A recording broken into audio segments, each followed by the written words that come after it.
Liz. And I'm Marie, and this is Mock It, a podcast from MetroStar, where we take a deep dive into UX design, trending design topics, and making our work transfer the government. Let's get started.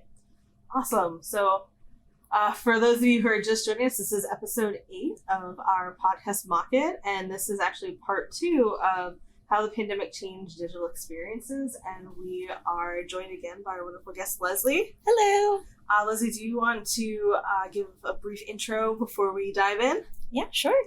I've been at MetroStar for 2 years now, and I'm a UX UI designer, and I have gotten to do a lot of really cool things here, whether it be working with government clients or actually doing some internal work with the marketing team. So it's been a really fun experience working here, and I'm really glad to be joining you guys today. Awesome. Thanks again for joining us and being here. For those who didn't listen to episode 7, we talked about misinformation on social media. Leslie is a social media guru and has taught us a lot about different banners and flags and how UX designers and designers in general can help curb misinformation. Nice. So during this episode, we're going to dive in a little bit deeper into the nitty-gritty. You gave us a great overview in our previous episode, so if you haven't checked it out, I would suggest checking it out first and then going back to this episode to really dive into the nitty-gritty. Yeah. All Do you right. want to keep going? Yeah. You're on a roll. Awesome. Yeah. No, I'm really jazzed about this one. I'm stoked about this one. That's the nitty-gritty. Okay, so first off, to kick it off, could you tell us a little bit about what media literacy is? So media literacy is just how people understand the internet, right? So whether it be the social medias that we're on, there's lots of different components that people come across, and the way that we use them can be very easy if you've grown up with the internet, or it can be extremely difficult if you haven't. So we see this a lot as UX designers, honestly, because when we're testing products, if people don't have much experience using technology, we see a low rate of media literacy, right? Mm-hmm. So, I remember working with one of my early clients here, and they didn't actually know that they had a different Explorer other than Internet Explorer on their computers. And that's because nobody had ever asked them to use one. So they didn't even know that they had Chrome, and they're like, where would I even go to look for that? No. So because you just pop it up and it's their default. And whereas, you could see toddlers these days with a pretty broad understanding of how to open a phone. So you have lots and lots of different shades of media literacy in this world right now. And I will admit, the first time I used a Mac, I did not realize where to go for the internet with Safari. I know, right? I've come a long way in the past 15 years, but the first time I was like, wait, where do I go? I feel that this would be me though. If you asked me to get into an Android right now, I probably would be I don't know what to do. It's so funny that you say that. Both Liz and I have Android phones, but use Mac products for work. Yeah. So, and then we have PCs as well. So. Yeah, that's how I feel about a PC. I'm oh my gosh, it's hard to navigate going from a Mac, which I've been using so consistently, to a PC. I'm oh, I'm so slow at this. So slow. Yeah. I recently purchased a PC because it had the screen pops off so that you can paint on it. But I have been I feel just such a toddler trying to get around it because I'm the buttons are just so different from Mac. So media literacy that ties all in. Awesome. Yeah. So let's talk about with our media literacy, what are some red flags on websites and social media that our users should be looking for to identify, right? If that information is trustworthy. I think that when we're talking about things that probably are misinformation, I think that people should be looking at sources, right? I wish that this was as well known as it should be, but where we find things is extremely important, and I really wish that people were looking at the source of where things are being posted from. And I think that it's really easy to hide those things with catchy lines, with great graphics. It used to be a lot easier to find misinformation because things would be so poorly designed. And you have sites like like CNN or BBC, right? Like if you post an article from there, it's going to look a lot different than maybe if it was like a shoddily put together site. But you see more and more like people having good design, right? Even in places where you're getting misinformation. So I think that it is becoming more difficult for even our more like savvy users to determine if this is like reputable or not, which is again why I think that these like kind of like crowdsourcing of misinformation might be helpful, because people can like who understand that maybe like this site in particular does tend to post misinformation, and people are continuously flagging this, right? They're flagging it, and you see those numbers going up. Okay, well, a lot of like my friends think that this is misinformation. Maybe I should take another look at it. So it is becoming more difficult maybe to like figure out if something is just a well-designed piece of misinformation. Production goes a long way. It does, and it's getting better. Even with like I just got into like a cybersecurity like thought in my head, but it's like I don't know how many people know like you can look up like is this site legit and put in the URL, and so it's like a legitimacy score for their content is kind of what we need. Because I know I do. I mean, half the time I don't click on. I was like, oh, this looks so good. But like you look at the URL, I'm like, I'm not trying to get some spamware. So you're listening to Mock It, a design and culture podcast sponsored by MetroStar. Did you know a design system can prevent a Frankenstein UX solution or design? Learn how to avoid a bad creation on the MetroStar blog at blog.metrostar.com/designs systems Frankenstein UX solutions, or click on the link in our About section. I think that's a great point with the production value, and there's also the trap of sound bites, because things look great from sound bites, from videos that come up, and like there's some things that if that's like more something that like you would believe just as a person, like you're more willing to give into that soundbite or that article title or whatever, and it doesn't have to be like fake or not fake. It could just be like your particular leanings, like you automatically have a bias no matter what. So I think that you brought up a great point with production goes a long way, production value, and great design leads to misinformation. What on the flip side? I feel like this is gonna be a hard question. I would be honest, I don't want to put you on the spot, but on the flip side, what can designers do to help curb that? Is there something that I don't know, like flag is there, but some way to be like, this is legit, I actually read a really great article that said that like using like different fonts is a great way to keep people from reading things too quickly. This guy's like a designer, and he said like, we have started like making like comment sections, like really beautiful, easy to read fonts, and people skim, and then they're not like deeply reading into what they're like looking at. And again, like articles, headlines, everything super easy to read sans serif fonts. And he's like, if we use a font that maybe like is a little harder to read, people will actually be more thoughtful about what they read. And so he was kind of like suggesting that like maybe one of the ways that we can get people to read slower, to think more about what they're reading, is to maybe like start to use more interesting fonts, which has been like a really like not like we're using like 5 fonts right now across the internet. I mean, and they're mostly Google fonts, right? Like Bravado and stuff like that. So I loved the idea of that, because I'm like, I love fancy fonts, right? Like I would love to see people use, like different fonts and maybe like get people to slow down a little bit. Right, it's like the reverse of from design, we're like, we have 3 seconds to grab someone's attention. Kind of like the dark pattern of that, we made it so easy, and now kind of coming out of that to slow people down. Like we can't just be flying through the internet anymore and the articles or social media. Yeah, because it was like a really funny finding that they found in this article was that like when people saw like 2 different like memes next to each other, they remembered the one with the awful font. Everyone makes fun of Comic Sans, but people remember it. People remember it, yeah. If only because it is so awful, you know? Exactly.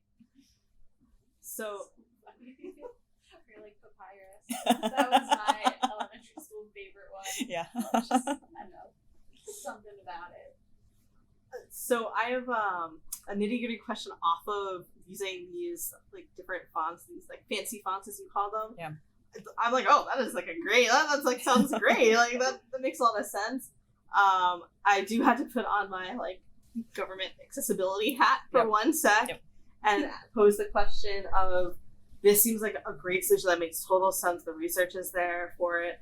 But what about 508 compliance for Mhm. those with accessibility needs or screen reader users?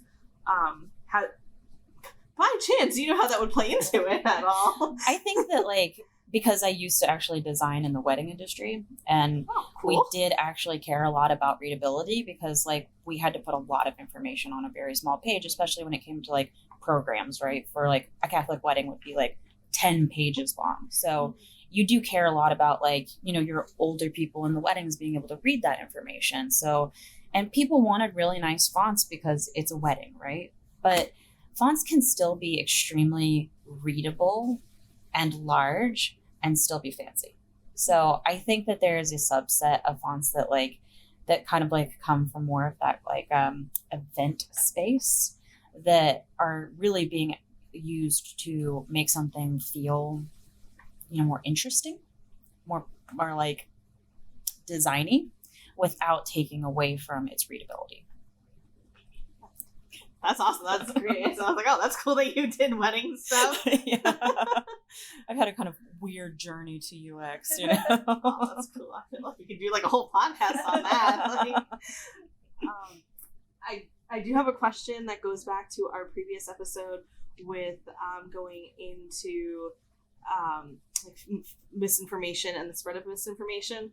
So one of the questions that I've been saving for this conversation with media literacy is one of the topics that you brought up was that social media sites just can't keep up with everything. Like there's just no people are. I mean, I have no idea, but people are posting like literally every second of the day. Yeah. So Yeah. With that, do you have you read anything? Do you have any feel on sort of the responsibility of social media sites with them taking ownership of misinformation and the sharing of misinformation? Especially, this is a timely podcast with what's going on with Facebook and the whistleblowers, Facebook papers as they're being called now, and just that whole, you know, genre that is happening in our news. Yeah. No, I think they have a huge responsibility, especially Facebook, because, and I think that like there might be some like dog and pony show happening right now with this like name change because it's kind of distracting away from all that kind of like controversy that's happening.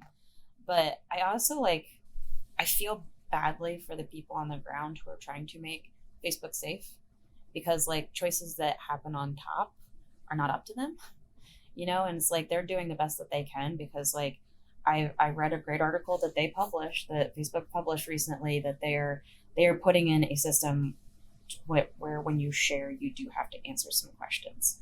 And this is only with very, very disreputable sites. So again, I've never seen them because like I'm not super in the habit of like sharing stuff like that. So I did actually have to like read an article about it to see kind of like what their components are looking like.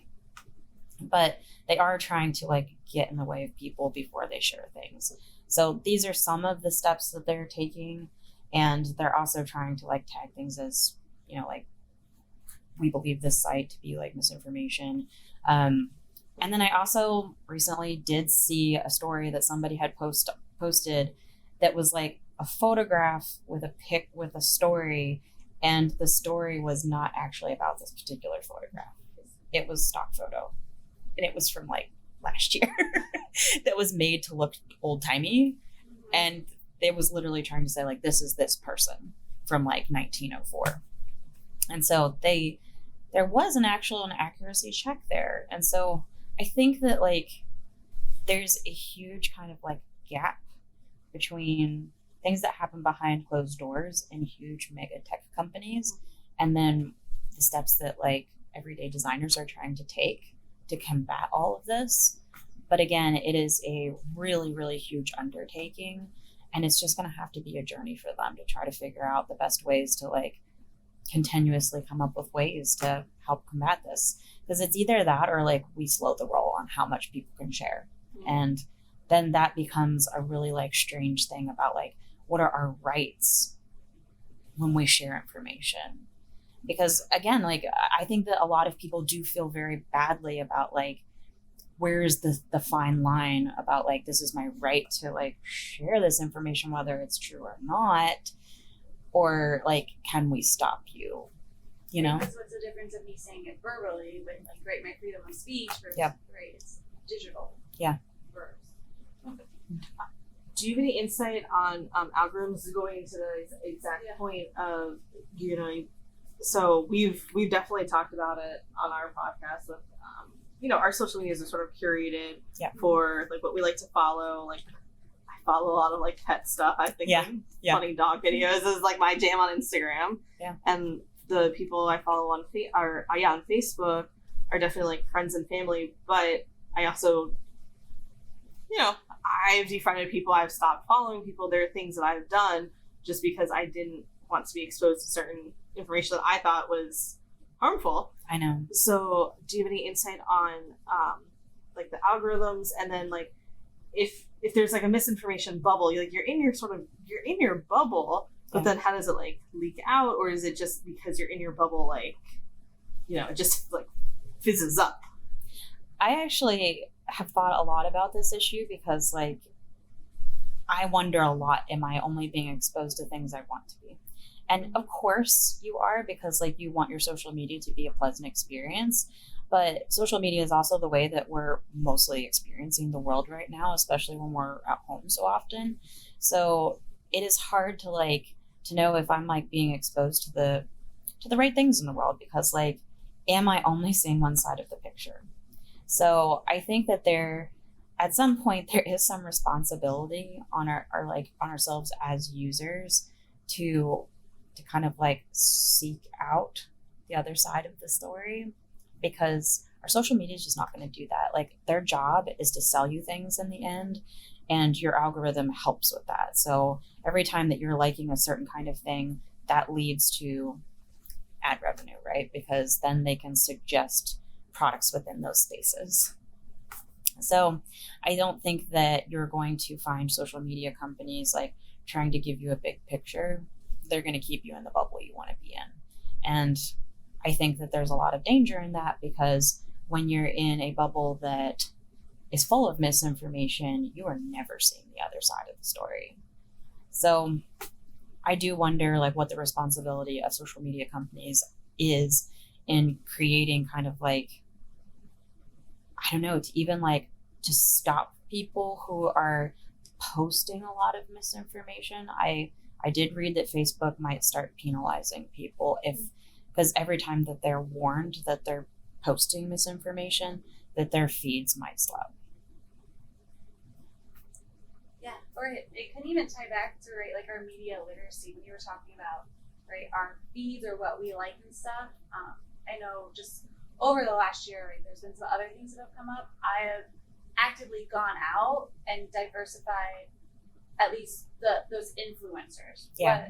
What they look like, where they come from, right? It's still the same kind of content, but I don't need to continue to follow white blonde interior designers that do the boho style. I can follow a mix of folks who do the boho style, because really what I'm following is the style, the interior design.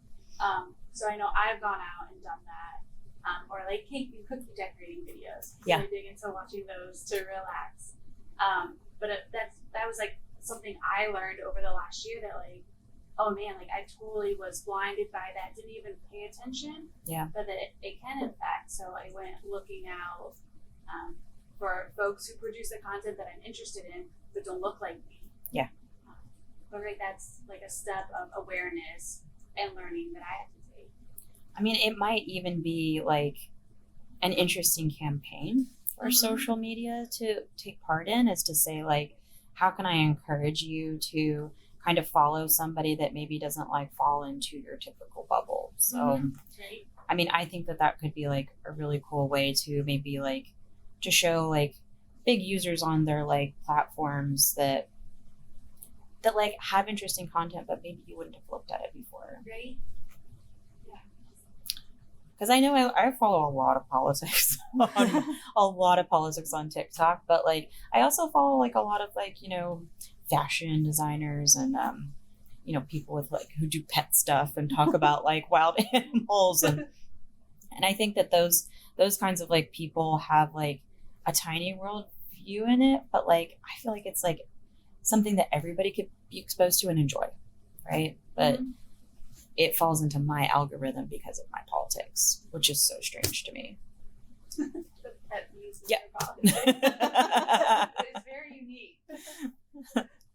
But I think you both bring up great points, especially with like the onus is on you to go out and diversify what you're following. I found that with I really like YouTube videos for especially reviews. If I'm looking up like this versus that, I really like to see the comparisons that people do, the reviews that they do. Yeah. But a lot of them, like if it's a tech thing, a lot of it's men who are reviewing the tech. Yeah. And then if it's something like for like parenthood or motherhood or something like that, it's a lot of white women. And I purposely like I go through. I don't click like the first couple. I go I scroll down to be like you like I want a different perspective. Like if I wanted my own perspective, like I can, exactly. Buy it and play with it myself. Yeah. So I think that's a great point that people should be taking that onus on themselves and really like making sure that they are diversifying what they're looking at. And then also I think just from like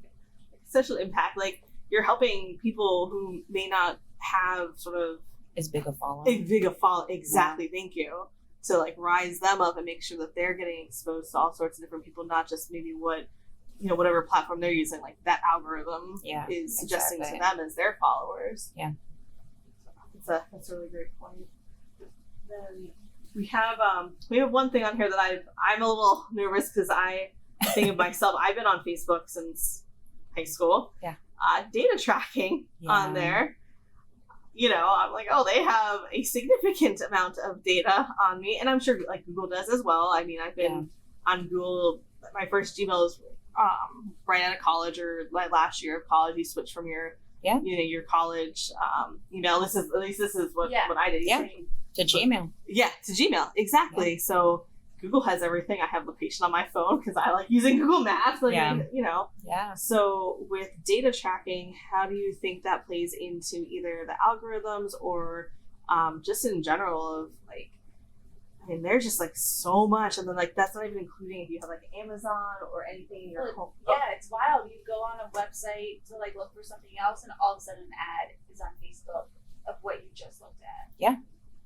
I mean, Apple is trying to combat that right now with their like phones because like you have to, each application now has to ask for your permission to track you. So I think that like they're doing their part in the world, and like this was a huge impact on Facebook, huge impact because like they want to follow you everywhere so that they can like get all of your like advertising, everything. So it was a really big deal for Apple to make that choice, even for them, because like that affects like how they advertise to people, but it meant a lot to them in the world of privacy because we're losing so much of our privacy. And I think that like as UX designers, I would love there to be some kind of like social awareness or some kind of a campaign to kind of like teach people, everything that you do on the internet is creating a profile on you, right? Mm-hmm. And it matters what kind of a profile you're creating because that's going to be used against you. Yeah. I mean, whether we like it or not, it will be. And like, I think that like when we're talking about like, our emails being tracked or, when that came out, like that Gmail had like leaked a ton of like our information, there was even like concerns about like, does somebody knowing where I was at all times mean that like I could be pinned at the wrong place at the wrong time in a court case?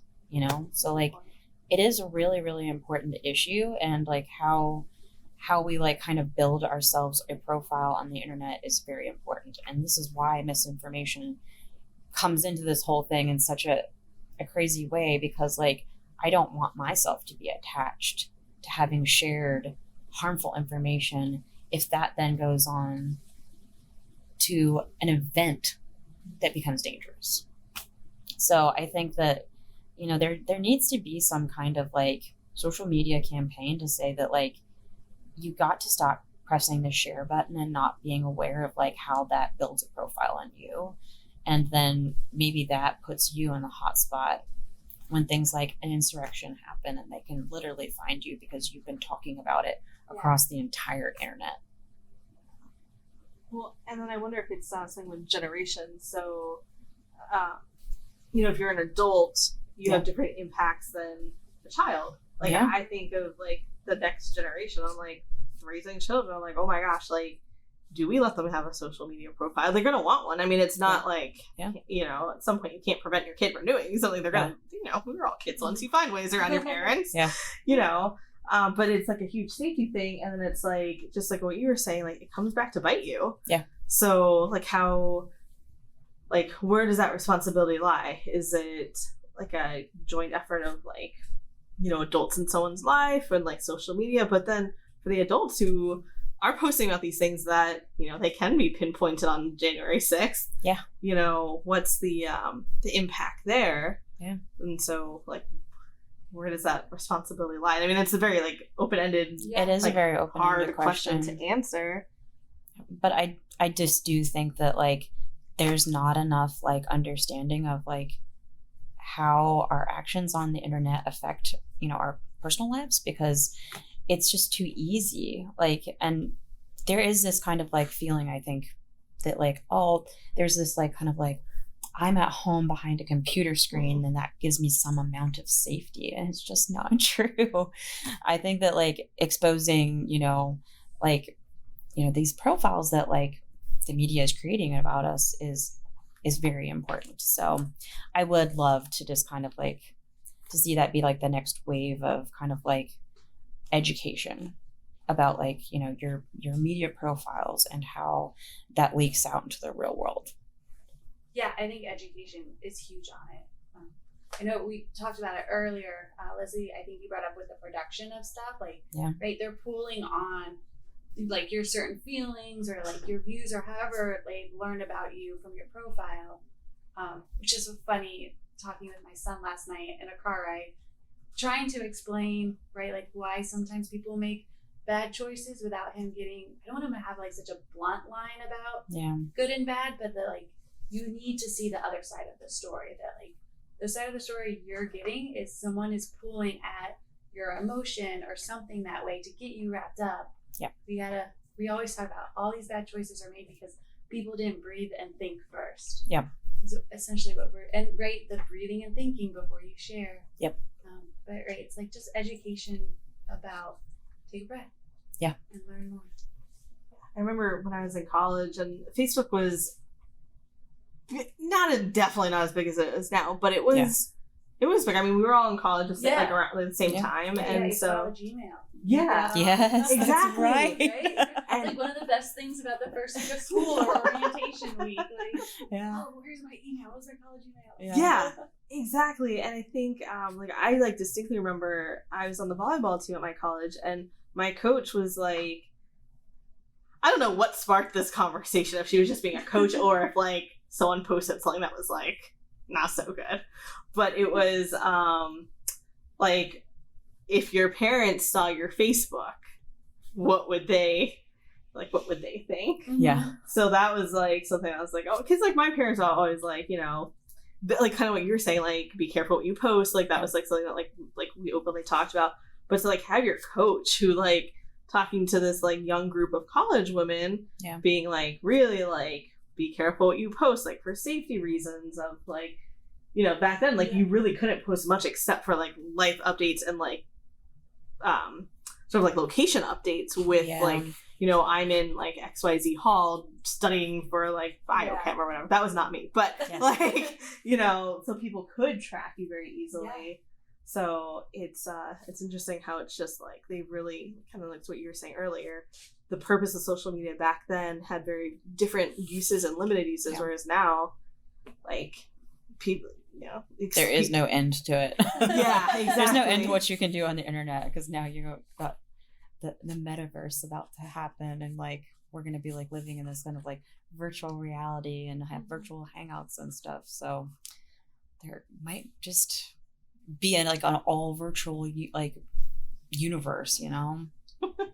That's true, especially with like new ways to have like virtual meetings. We've seen a lot of different things of collaboration on different, like, because working from home is going to be part of life now. So ways to make that the water cooler talk. Yeah, exactly.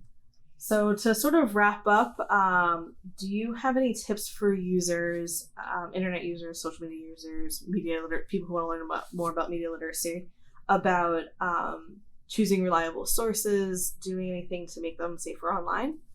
I always just tell people like one little Goog is all it takes to like figure out if a source is reliable or not. And I think that like it takes 1 second to just like to do that little bit of research, but you're going to be like glad that you did, because it just makes you a more like educated user of media. And I always encourage people to do it because like I have, like I said, like all of these people that I love to follow on TikTok that talk about a lot of like complex political issues. But if you're just taking like everything that they say on, like at face value, then you're not doing your job.